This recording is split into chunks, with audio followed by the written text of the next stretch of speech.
Qué gozo estar acá. ¿Cuántos realmente podríamos, con un corazón sincero, mientras los chicos van subiendo a su clase, Adri, que Dios te use? ¿Cuántos con corazón sincero podríamos realmente con convicción decir lo que estábamos cantando? Dios trae gloria a tu nombre a través de mi aflicción.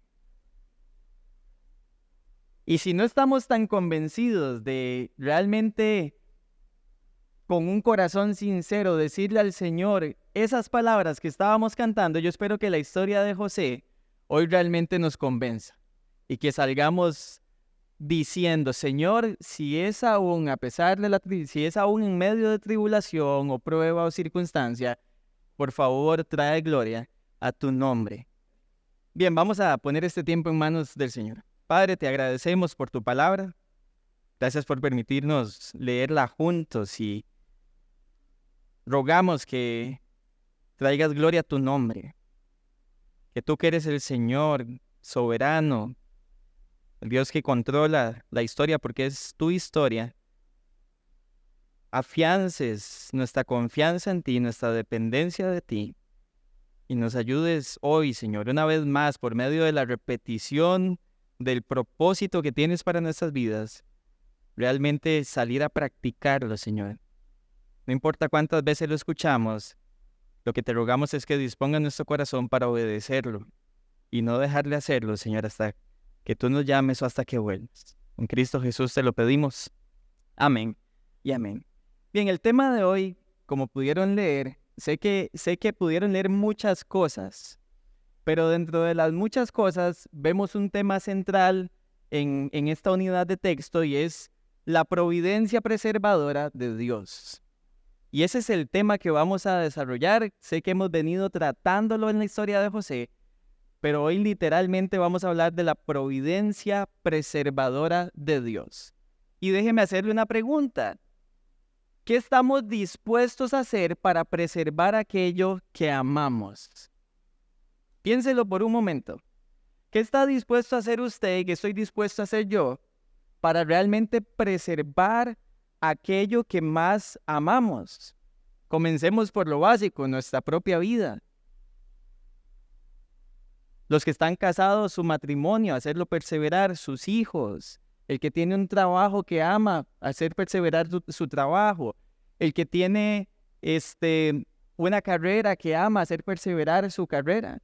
¿Qué están dispuestos a hacer ustedes y qué estoy dispuesto a hacer yo para hacer preservar o preservar lo que estamos amando? Y lo que la historia nos cuenta es que Dios, que es un Dios providencial, está dispuesto a hacer lo que sea para preservar lo que Él ama. Está dispuesto a hacer literalmente cualquier cosa para preservar ¿a quién? A su pueblo. Preservar a su pueblo, y por supuesto con algo en mente, que es cumplir sus propósitos. ¿En medio de qué? De un mundo que está lleno de situaciones que constantemente amenazan con destruir no solo nuestra integridad física, nuestra integridad y otras cosas que para Dios es importante y que Dios, por supuesto, que se propone preservar. Cuando hablamos de preservar, estamos hablando de proteger algo de un daño, de tratar de mantenerlo en un cierto estado. Eso hablamos de preservación. Cuando hablamos de providencia, parecen términos intercambiables, aunque no son sinónimos, porque hablamos de providencia de Dios actuando en la historia para proteger su creación, para cumplir sus propósitos. Y en toda la historia de José es lo que hemos podido notar. Y este texto lo que nos va a hacer hoy es consolar, ¿ok? Así como consoló a Israel al hacerle ver que el Dios soberano providencialmente los iba a preservar en la historia, hoy nosotros como iglesia podemos estar seguros que el Dios soberano nos va a preservar a pesar de lo que está pasando hoy en la historia. Hoy, siglo XXI, donde estamos usted y yo, Dios se ha propuesto preservarnos porque tiene propósito. Y si usted y yo estamos aquí hoy con vida, es porque Él tiene propósito. Y si Él nos llama a su presencia, sigue preservándonos por la eternidad porque tiene propósito. y es maravilloso confiar en este Dios. Y les voy a dar el punto de una vez, que también está en pantalla. Este es el punto en el que va a girar toda la historia. Y lo que quiero es que usted pueda notar, conforme vamos avanzando en el texto, cómo este punto realmente se desarrolla, porque es bien importante. Y lo que vamos a ver es cómo la providencia preservadora de Dios está obrando, ¿para qué? Para que su plan se cumpla, algo que ya hemos visto varias veces, aún en medio de circunstancias difíciles, que por supuesto no las hemos dejado de ver en la historia de José. ¿Y con qué propósito la hace ver a nosotros hoy? Para que nosotros podamos confiar y descansar en Él. Y usted dirá, ay, pero ese ya por ahí en algún punto lo habíamos visto en otro capítulo. Las veces que sean necesarias hasta que realmente confiemos y descansemos en el Señor. Las que sean necesarias, hermanos. Porque el Señor es intencional y nos hace ver una y otra vez las mismas cosas para que nosotros podamos obedecerlas y confiar en Él. Ahora, vamos a entrar ahora sí en materia. Lo que vimos en la sección anterior por medio de 3 actos, estos a los que les gusta la estructura, vimos 3 actos en los que Dios estaba con José, poniéndolo en eminencia en la casa de Potifar, poniéndolo en eminencia en la cárcel y luego poniéndolo en eminencia como ministro de Egipto. 3 actos donde vemos a Dios estando con José. Ahora lo que vamos a ver es 3 actos donde literalmente Dios providencialmente preserva a su pueblo. ¿Por medio de qué? De 3 idas a Egipto. Hoy vamos a cubrir 2 de ellas. Capítulo 42 hay una, del 43 al 45 hay otra, y 46 y 47 es la tercera ida, ya con Jacob, con toda la familia. Y la intención que tiene el narrador al contarnos estas idas a Egipto es ver cómo Dios se propuso preservar. Cómo Dios se propuso realmente proteger y mantener al pueblo de la promesa, del cual un día iba a venir nuestro Señor y Salvador, Jesucristo. Cuando llegamos al capítulo 41, lo que vemos es que José termina siendo, ¿qué? Primer ministro de Egipto. Y lo que nos cuenta el narrador es que el hambre era grave no solo en Egipto, sino que el hambre era grave ¿en qué? En toda la tierra. Y para efectos nuestros, en la tierra de Canaán.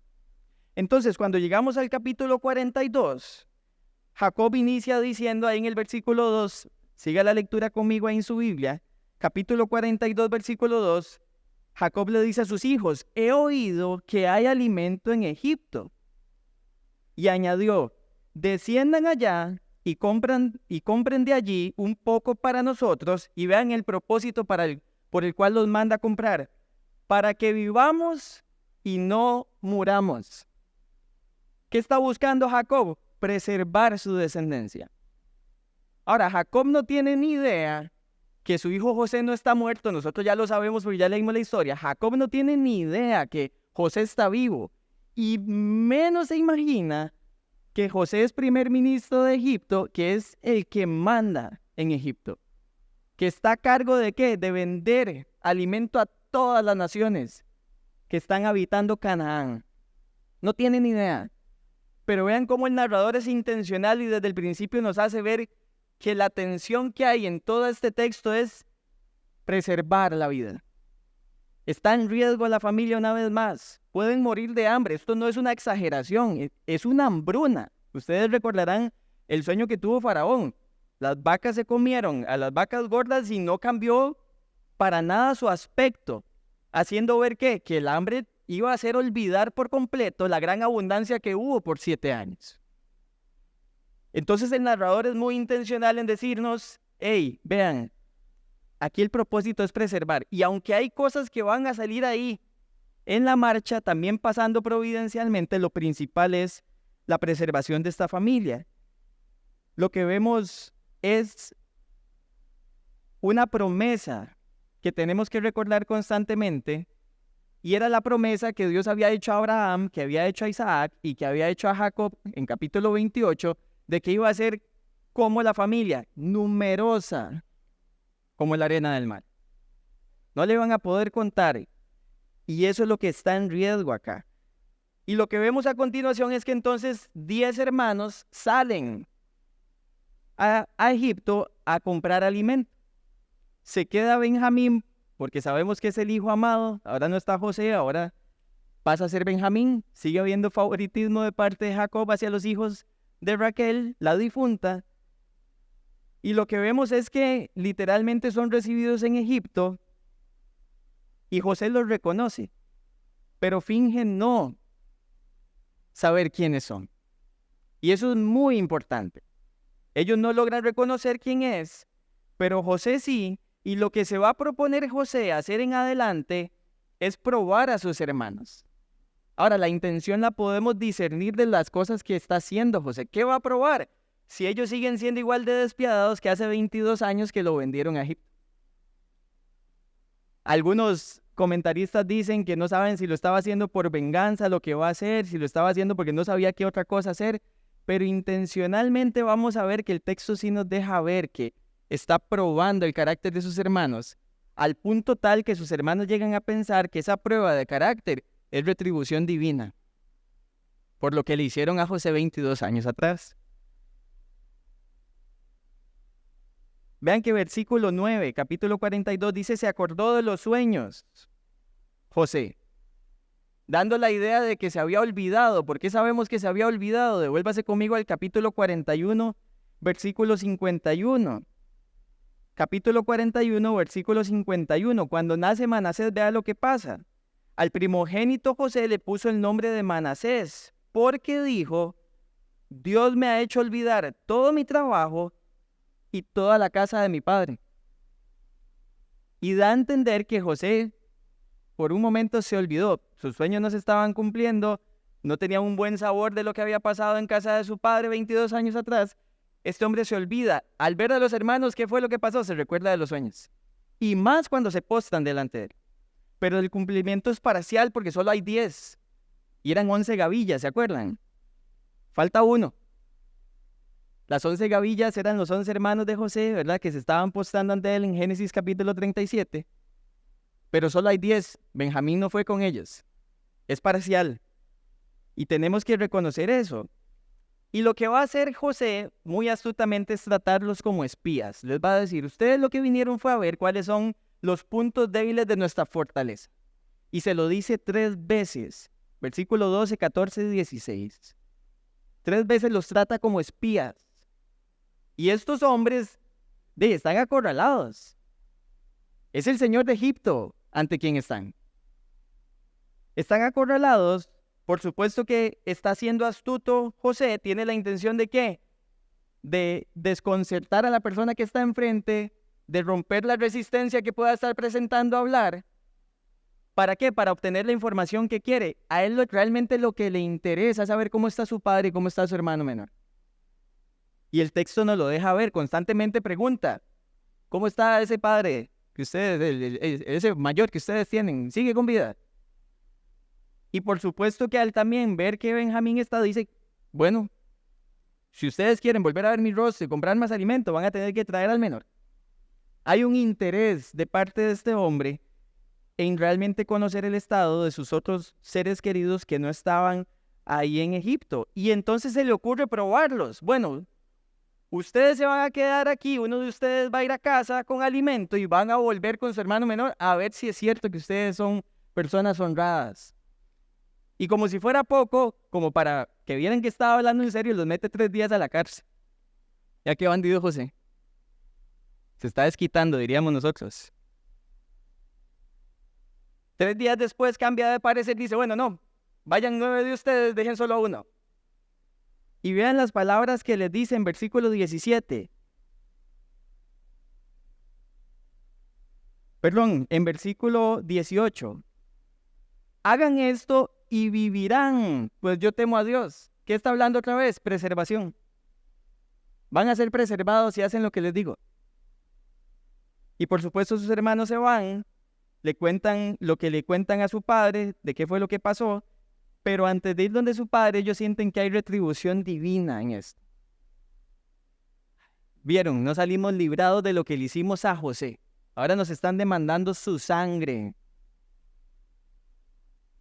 Y cuando van de camino y encuentran el dinero que mandó José poner en sus sacos, dicen, ¿qué es esto que nos ha hecho Dios? Ellos en serio están convencidos de que Lo que les está pasando es ¿por qué? Por lo que habían hecho años atrás. Pero todos sabemos que José fue el que mandó a poner el dinero. Pero ellos están turbados, están atemorizados por ver lo que realmente había sucedido 22 años atrás.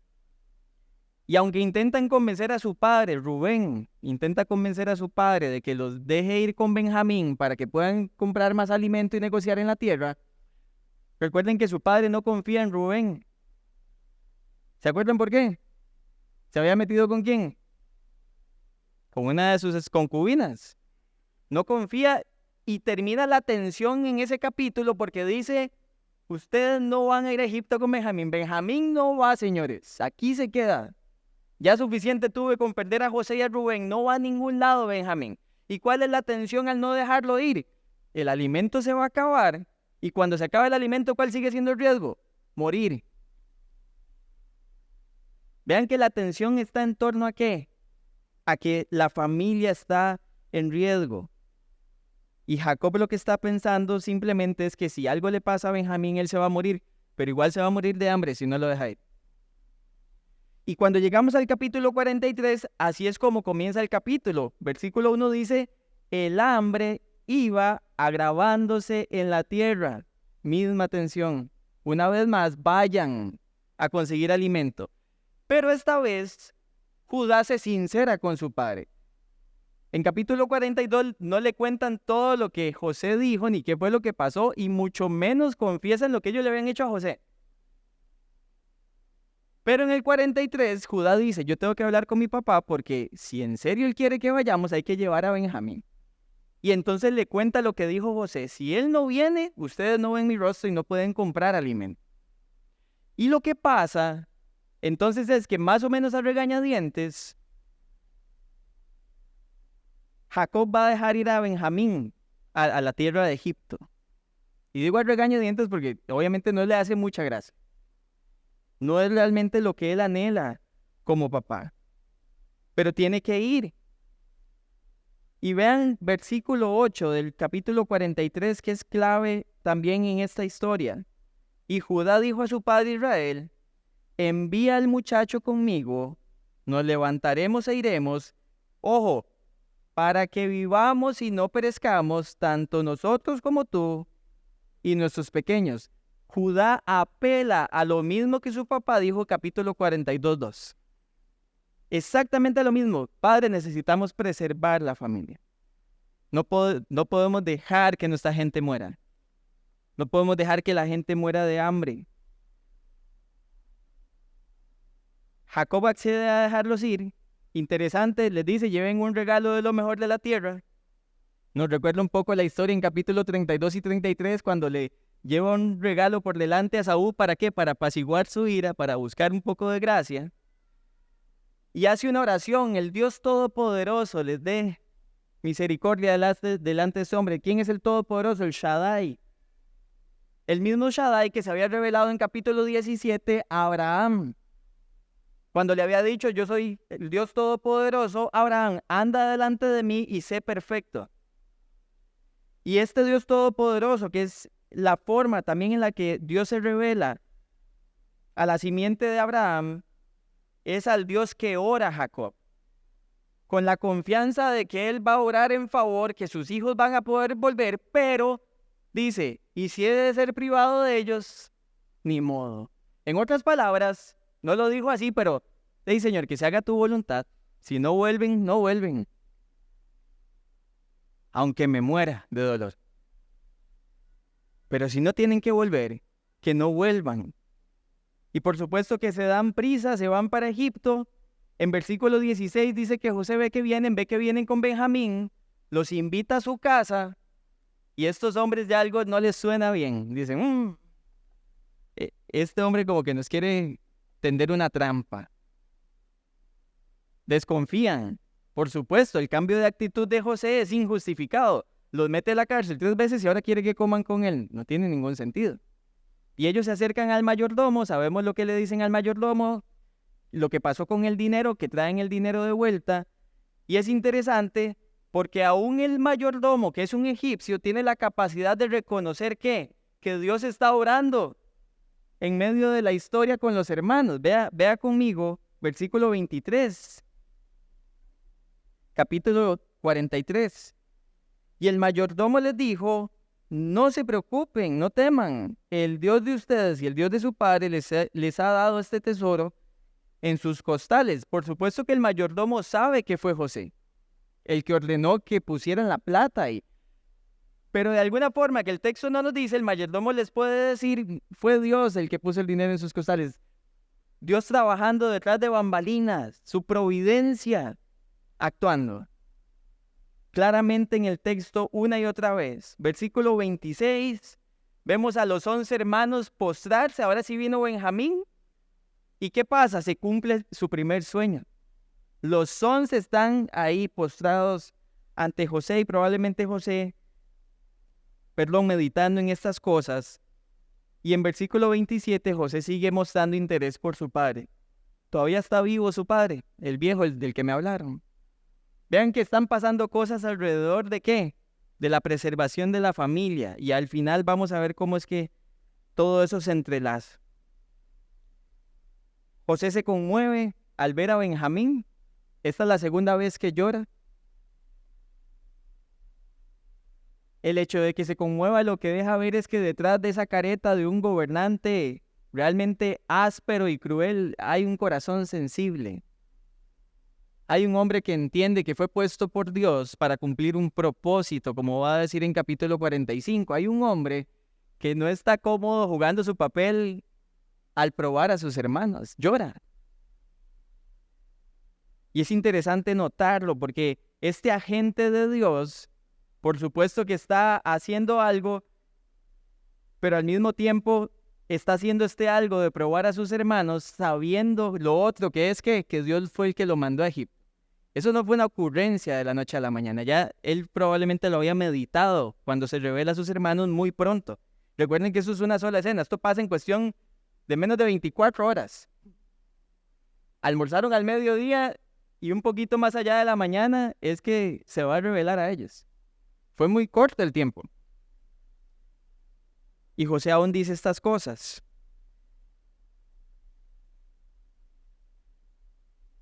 Algo que vemos providencial también y como parte de la prueba que José está haciendo a sus hermanos es que los ponga en orden de mayor a menor en la mesa. Sus hermanos se sorprenden. ¿Qué es esto? ¿Cómo saben nuestras edades este hombre? Recuerden que más adelante va a decir que él es un adivino. Claro, todo es parte de su argumento para probarlos. Pero él los pone y además vean cómo los prueba. Y aquí es donde vemos intencionalmente la prueba que hace a sus hermanos. Le da 5 veces más grande la porción ¿a quién? A Benjamín el menor. Pero la costumbre de la época era que le dieran más porción al hermano mayor. Entonces recordemos un poco la situación. Benjamín, hijo de Raquel. ¿Hermano de quién? De José. ¿Qué pasó cuando José, el padre, mostró favoritismo hacia el que hicieron los hermanos? Lo odiaron y lo vendieron. ¿Qué quiere probar José? Si estos hombres siguen odiando a los hijos de Raquel y si se van a poner celosos por el favoritismo, no solo que muestra su padre, sino que ahora le muestra también el Señor de Egipto. Y el desenlace nos lo va a comprobar. Lo que está haciendo José es intencional, probando a sus hermanos. No lo está haciendo nada más, como decimos popularmente, para molestar la vida. Y esa prueba parece que salió bien. Dice que bebieron y se divirtieron. Seguramente los hermanos dijeron: ¡yes! ¡Lo logramos! Mañana vamos de vuelta. Va Simeón con nosotros, va Benjamín con nosotros. Nuestro padre va a estar realmente feliz. No vamos a morir de hambre. Y dicho y hecho, a la mañana siguiente los despiden. Pero viene una prueba más difícil todavía. Capítulo 44. José dice: pongan el dinero en el costal de todos y además pongan mi copa de plata en el costal de Benjamín el menor. Y se pone ahora sí ruda la cosa porque lo que tanto temían ahora parece que se viene encima. Por supuesto sabemos que el mayordomo empieza a revisar saco por saco. Yo me puedo imaginar a los hermanos viendo que saco 1, nada de copa, saco 2, nada de copa, saco 10, no hay copa, dijeron, somos inocentes. Ellos están convencidos de eso. Saco 11, la copa. Y en el que menos tenía que salir. Vea conmigo versículos 6 al 9 una vez más. Vea la seguridad de la inocencia de estos hombres. Así que los alcanzó les dijo estas palabras y ellos dijeron, ¿por qué habla mi señor de esta manera? Lejos esté de sus siervos hacer tal cosa. El dinero que encontramos en la boca de nuestros costales se lo volvimos a traer de la tierra de Canaán. ¿Cómo pues habíamos de robar de la casa de su señor plata u oro? Y vea la seguridad de la inocencia. Aquel de sus siervos que sea hallado con ella, que muera. Y también nosotros entonces seremos esclavos de mi señor. Estos tipos en serio están convencidos de que no han hecho nada. Ahí está la copa, acto seguido, rasgan sus vestiduras. Y esto es precioso notar en la narrativa hebrea, hermanos. Recuerden que cuando José aparentemente fue despedazado por las fieras, ¿quién se rasgó las vestiduras? Solo Jacob. Pero ahora los 10 hermanos se rasgan sus vestiduras en duelo por su hermano menor. Y ya no como la primera vez que vendieron como esclavo a José a Egipto, ahora más bien ellos van dispuestos, así es necesario, ser esclavos a Egipto por causa de su hermano Benjamín. Vea cómo cambian las cosas. Y eso es importante notar porque esa es la prueba fehaciente para José de que sus hermanos en serio han cambiado. Y es lo que lo va a hacer detonar en un instante. Ellos no dijeron nada más rasgaron sus vestiduras en señal de duelo. Y parece que eso era suficiente. José, claro, se hace pasar por un adivino. Vuelven y dicen, ¿qué es esto que han hecho? No saben que un hombre como yo puede adivinar. Ahora, intencionalmente no es que José es un adivino. Es importante aclarar eso. José lo que está haciendo es dándole forma a todo su argumento para que esta gente no tenga, ¿verdad?, escapatoria. No es que él era un adivino. Obviamente sabemos que él no adivinaba por sí mismo, que lo que él hacía era, cuando Dios lo dotaba de esa habilidad, lo que hacía era interpretar los sueños. Y el hecho de que él se presente así los deja acorralados. No pueden pedir justicia, aunque saben que son inocentes. Ellos no pueden mostrarse inocentes. Lo que les toca es pedir misericordia. No hay otra cosa más que le puedan pedir al Señor de la tierra de Egipto.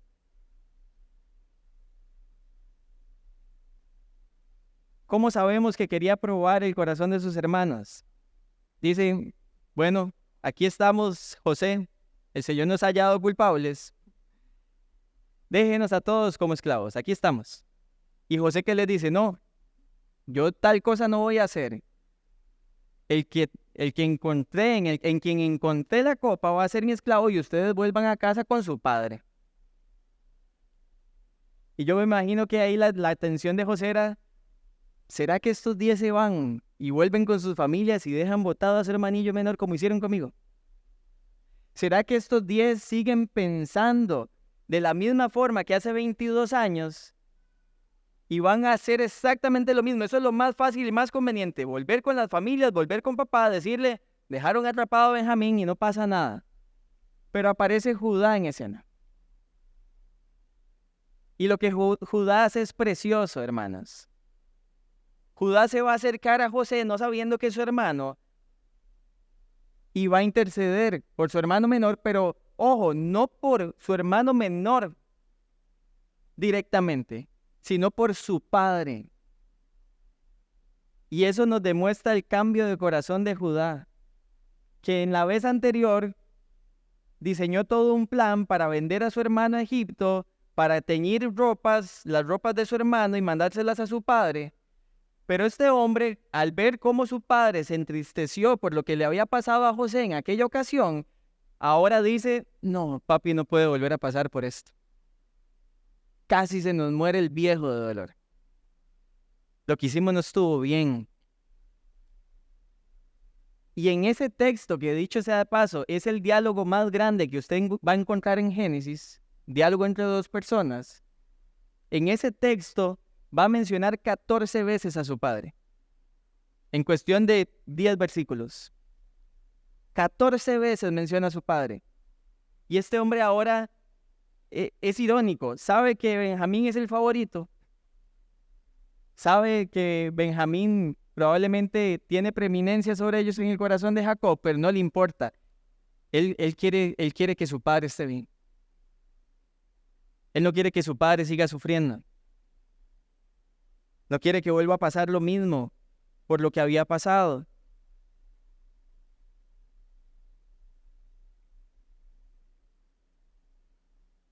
Y lo más bonito de todo es ver cómo este hombre está dispuesto a quedarse él como esclavo en lugar de su padre, en lugar de su hermano Benjamín, con tal de que su padre no muera. Un amor filial de un hijo hacia su padre. Compromiso con el jefe del clan. Un cambio de corazón de alguien que no estuvo pensando en esto 22 años atrás. Un hombre que realmente había sido transformado. Vean lo que le dice, capítulo 44 al final, en su diálogo, versículo 33. Ahora pues le ruego que quede su siervo como esclavo de mi señor en lugar del muchacho, y que el muchacho suba con sus hermanos, pues ¿cómo subiré a mi padre, no estando el muchacho conmigo, sin que yo vea el mal que sobrevendrá a mi padre?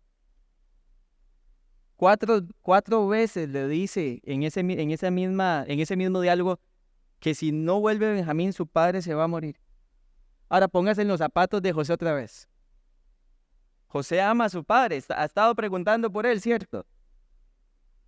Ve a su hermano con un cambio de corazón, ya no está dispuesto a hacer maldad contra el hijo favorito de su padre, y encima se preocupa por el anciano. Este hombre se estremeció al escuchar las palabras de Judá. Y capítulo 45, y cierre de nuestra historia, ¿qué es lo que pasa? Ya no aguanta más. Se tiene que rebelar. Manda a sacar a todo mundo, deja a los hermanos, y dice que llora tan fuerte que lo escuchan hasta en la casa de Faraón. Era bien llorón este tipo.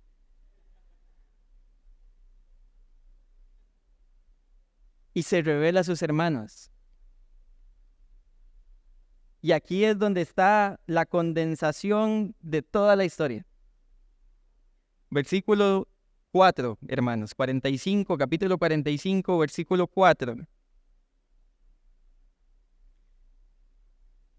José dijo a sus hermanos, acérquense ahora a mí. Y ellos se acercaron y les dijo, yo soy su hermano José, a quien ustedes vendieron a Egipto. Ellos no le creían, tiene que darles una prueba de que realmente es él. Versículo 5. Ahora pues, no se entristezcan ni les pese el haberme vendido aquí, pues para preservar vidas me envió Dios delante de ustedes. Capítulo 42, ¿a qué lo envió Jacob a sus hijos? ¿A comprar qué? ¿Para qué? ¿Y para qué mandó Dios a José? Para preservar vidas. Es la primera vez que lo dice, pero siga leyendo conmigo, versículo 6. Porque en estos 2 años ha habido hambre en la tierra y todavía quedan otros 5 años en los cuales no habrá ni siembra ni siega. O sea, la amenaza de morir por hambre no va a acabar. Versículo 7. Dios me envió una vez más delante de ustedes para preservarles un remanente en la tierra y para guardarlos con vida mediante gran liberación. Segunda vez que se lo dice, y vea, versículo 8 lo va a decir 2 veces más. Ahora pues, no fueron ustedes los que me enviaron aquí, sino Dios.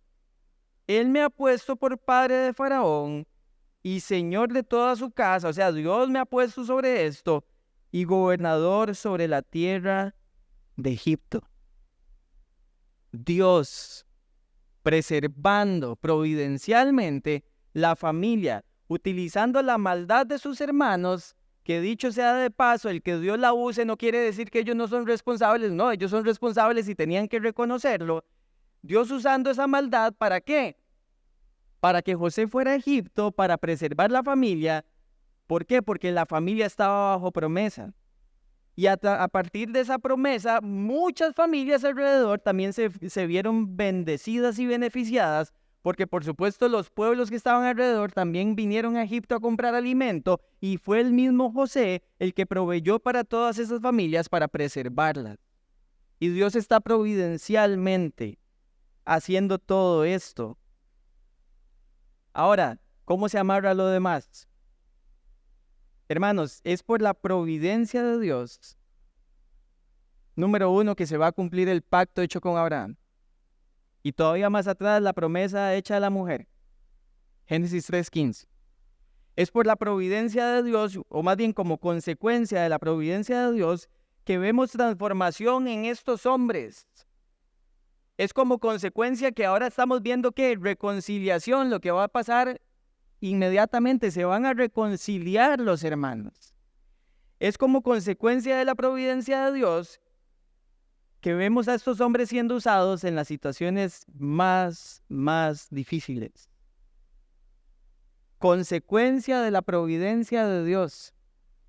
¿Ven por qué no son temas centrales? Y por supuesto que los resaltamos, pero es la providencia lo que está actuando, y todo lo demás está sucediendo alrededor de la providencia. ¿Cómo aplicamos esto para terminar? Vaya conmigo a Mateo 6. Porque hay dos cosas que tenemos que hacer, familia. Tenemos que reconocer la providencia de Dios, pero al mismo tiempo tenemos que reconocer al Dios de la providencia. Es ambas cosas. Y vea una probadita en Mateo 6 de un Dios que sigue siendo providencial, que no es un Dios que está ya sentado en el trono sin intervenir en la humanidad, es un Dios que está pendiente de los detalles de la humanidad. Versículo 25. Por eso les digo, no se preocupen por su vida, qué comerán o qué beberán, ni por su cuerpo qué vestirán. ¿No es la vida más que el alimento y el cuerpo más que la ropa? Y ponga atención a esto, miren las aves del cielo, que no siembran ni ciegan, ni recogen en graneros, y sin embargo, el Padre Celestial las alimenta. ¿No son ustedes de mucho más valor que ellas? Se da cuenta que Dios tiene cuidado aún de la avecita más chiquitita que existe, y la alimenta y la sustenta. Y dice, ¿cuánto más valor tienen ustedes? Y continúa diciendo, ¿quién de ustedes, por ansioso que esté, puede añadir una hora al curso de su vida? Y por la ropa, ¿por qué se preocupan? Observen cómo crecen los lirios del campo, no trabajan ni hilan. Pero les digo que ni Salomón en toda su gloria se vistió como uno de ellos. Y si Dios así viste la hierba del campo, que hoy es y mañana es echada al horno, ¿no hará Él mucho más por ustedes, hombres de poca fe? Y Dios que está diciendo, hey, yo cuido mi creación. Yo cuido a mi pueblo. Y no solo a mi pueblo, Él cuida su creación. Este es el Dios que en el capítulo anterior, Mateo 5, dice que hace salir el sol sobre justos e injustos y hace llover de la misma forma. ¿Por qué? Porque es el Dios que cuida su creación. Pero un cuidado especial podemos ver con su pueblo, porque tiene propósitos con su pueblo que tiene que cumplir. Y ese es el Dios providencial que vemos. ¿Saben? Cuando nos sintamos insatisfechos por nuestro pasado, nuestro presente o incluso insatisfechos por el futuro, es muy probable porque estemos dudando de la sabiduría y el poder de Dios. Cuando usted y yo estamos insatisfechos por lo que pasó, está pasando, va a pasar, estamos insatisfechos, no estamos confiando en el Señor. No estamos viendo a un Dios providencial que está actuando aún en las peores circunstancias. ¿Esto qué nos tiene que llevar a aplicar? Bueno, probablemente empezar a preguntarnos en medio de nuestras circunstancias más, Señor, ¿para qué estás permitiendo estas pruebas en mi vida? Y no tanto por qué. Porque el por qué muchas veces no lo vamos a entender. Yo le puedo apostar, no, no, mentira, apostar es pecado. Yo le puedo asegurar que José nunca entendió por qué tuvo que haber sido de esa forma como esclavo. Es más, usted y yo tampoco lo entendemos, aunque tenemos la historia escrita, no lo entendemos, ¿por qué como esclavo? Nunca lo vamos a entender el por qué, pero José sí reconoció el para qué fue enviado de esa forma. Sí reconoció el para qué tuvo que atravesar las circunstancias que tuvo que atravesar, y era porque ese Dios providencial lo estaba preservando para cumplir sus propósitos. Y creo que tenemos que empezar a preguntarnos más, ¿para qué, Señor? Y ojo, no estoy diciendo que minimice su dolor en medio de la prueba. No le estoy diciendo que deje de llorar y derramar su corazón delante del Señor por medio de la prueba que no estamos entendiendo por qué atravesamos. Lo que le estoy diciendo es que después de que hace eso, tome un momento para meditar y decir, Señor, pero yo sé que tú eres soberano y providente y quieres preservar. ¿Para qué quieres esto? Y si quiere hacer ambas está bien, pero no deje de preguntar ¿para qué? Porque Él es Dios. Saben, muchas veces estamos en medio de las pruebas. Cuando las cosas van bien, Dios es bondadoso, justo y fiel. Pero cuando las cosas no están saliendo tan bien, Dios ya no parece tan bueno, no parece tan bondadoso y no parece tan fiel y justo. Qué bárbaro Dios que se olvida de mí. Podemos ver a David en esa situación clamando. Pero el punto es que no son las circunstancias las que determinan el carácter de Dios, es el carácter de Dios lo que determina cómo usted y yo vamos a actuar en medio de las circunstancias. Porque aún en medio de las circunstancias no podemos dejar de pensar que Dios es bueno. Amén. ¿Es Dios inmutable? ¿Deja de ser bueno en algún momento? ¿Deja de ser justo? ¿Deja de ser fiel? Confíe y descanse en su Dios, en el carácter de su Dios, mientras atraviesa la prueba, porque Dios quiere preservarlo, hermano. Tiene propósito con usted. Usted no se ha puesto a pensar que la razón por la que somos probados es porque Dios realmente quiere hacer algo con nosotros y moldear algo en nosotros a través de la prueba. Si no le interesáramos, no nos cambiaría por medio de las circunstancias. Si no tuviera propósito, no haría nada en nosotros. Aunque sea difícil para nosotros entender. Aunque haya sido difícil para José, José llegó a reconocer, sí, Dios, para esto me trajiste aquí. Preguntas clave que tenemos que hacernos. ¿Cuáles son las circunstancias que estamos atravesando hoy? Usted tiene que llegar a casa y pensar qué es lo que usted está pasando hoy, tanto bueno como malo, es ambas. Las cosas buenas que está atravesando, las cosas no tan buenas que usted está atravesando, ¿cuáles son? Segunda pregunta, ¿cómo nos estamos sintiendo en medio de esas circunstancias? Tenemos que preguntarnos cómo nos sentimos, no podemos minimizar lo que sentimos. No somos de palo. Cuando si alguien le diga, ya, papito, eso que se está pasando no es nada, hay gente que pasa cosas peores. No, Dios conoce su dolor y sabe su dolor. Y quiere abrazarnos en medio de nuestro dolor, aunque providencialmente quiere mostrarnos el para qué. No minimice lo que está sintiendo, pero tampoco se quede con eso, llévelo al Señor. Llévelo al Señor, porque solo ahí puede usted encontrar descanso, solo ahí puede encontrar refugio. ¿Qué le estamos diciendo a Dios en medio de las circunstancias? Es otra pregunta que tenemos que hacernos. Pregunta importante, ¿seguimos creyendo que Dios es bueno, justo y fiel en mi circunstancia? Siguiente pregunta, en medio de las circunstancias, ¿qué deberíamos estar arrepintiendo y reconociendo que tenemos que cambiar?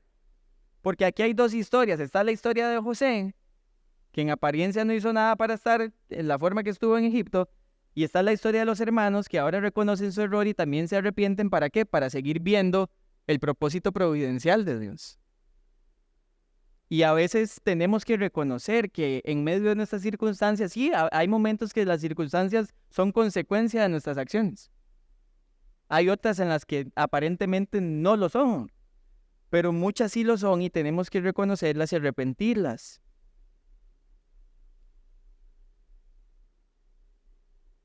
Y como les dije hace un instante, aquí lo clave es pensar qué es lo que el Señor quiere, qué es lo que quiere moldear, qué es lo que quiere enseñar y cómo es que se quiere glorificar, como cantábamos ahora, cómo es que quiere traer gloria a su nombre a través de nuestra aflicción, que también sí es para su gloria. Es para su gloria, hermanos.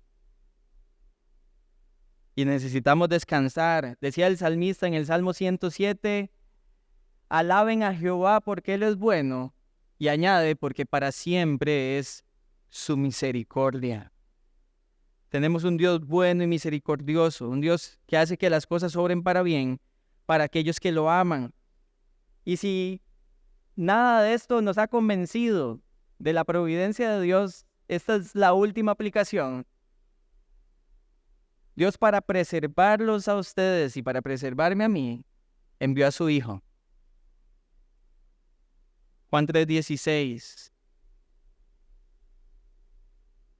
Amó al mundo de tal manera que envió a su Hijo con el propósito de que los que creyeran en Él no se pierdan, sino que tengan vida eterna.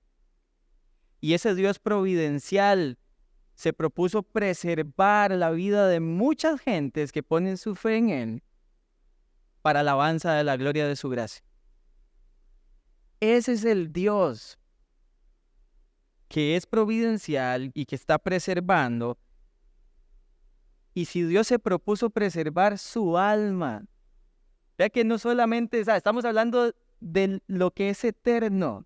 Si se propuso preservar lo que es eterno, hermanos, ¿cómo no vamos a confiar y descansar en Él, en lo que va a hacer aquí y ahora mientras estemos en esta tierra? Y la invitación es una vez más a que podamos, como les dije al inicio, podamos realmente encontrar consuelo en medio de las circunstancias que estamos atravesando, sabiendo que Dios está cuidando su creación, la está preservando para seguir cumpliendo sus propósitos. Y aunque no encontremos muchas veces la respuesta de por qué, es precioso saber que nuestro propósito está en Él. Que pase lo que pase, un día vamos a estar en un lugar en donde no va a haber más llanto, no va a haber más tristeza, no va a haber más dolor, no van a haber más pruebas, porque Dios así se propuso protegernos. Vamos a orar.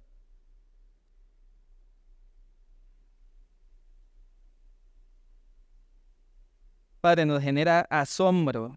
No tenemos ni siquiera las palabras correctas o suficientes para expresar, Señor, el asombro que sentimos al ver tanta gracia, Señor, tanta paciencia, tanta misericordia sobre nuestras vidas.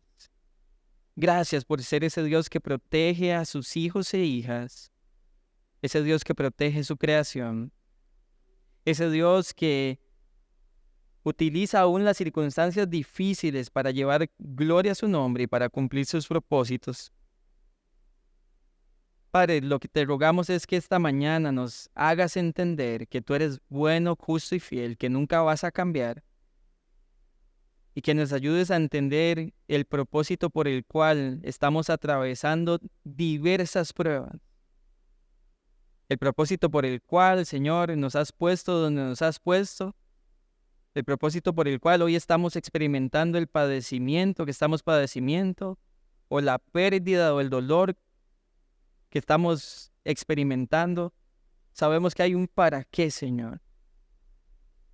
Y aunque ahorita no lo podamos ver y no lo podamos palpar, por favor ayúdanos a confiar y descansar en ti, Señor. Y a no rendirnos y no dejar de anhelar ver tu propósito, Señor, cumplido en nuestras vidas. No dejar de creer que hay propósito en ti. No dejar de creer que lo que te has propuesto lo cumplirás aún utilizando las circunstancias adversas. Guarda nuestra mente y nuestro corazón en medio del dolor, en medio de las circunstancias. No permita, Señor, que eso nos lleve a un punto tal que nos olvidemos de ti o que dejemos de confiar en ti, Señor.